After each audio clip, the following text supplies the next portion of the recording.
L-industrija tal-films f'pajjiżna ġiet trasformata kompletament f'dawn l-aħħar snin, hekk kif minflok waħda staġjonali din l-industrija llum qed toħloq xogħol matul is-sena kollha, speċjalment għal ħaddiema tas-sena.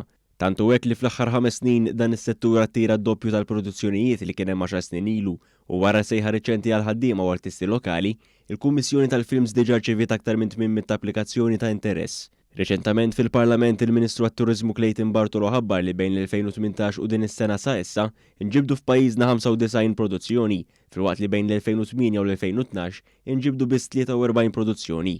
Waħda mill-produzzjonijiet riċenti kienet dik ta' Jurassic World Dominion, l-ewwel film blockbuster fejn pajjiżna ntuża fl-iskript bħala tali.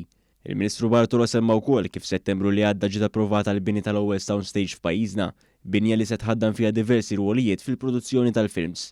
Intant il-Kummissarju tal-Films Johan Grech ikkummenta mal-Gazzetta Kulħadd li llum il-ġurnata meta jiġi studju barrani biex jaħdem produzzjoni f'pajjiżna isib kull m'għandu bżonn. Qal ukoll li għaddejja ħidma sabiex Malta tkun tista' toffri iktar u bekk jissaħħaħ dan il-mutur ekonomiku.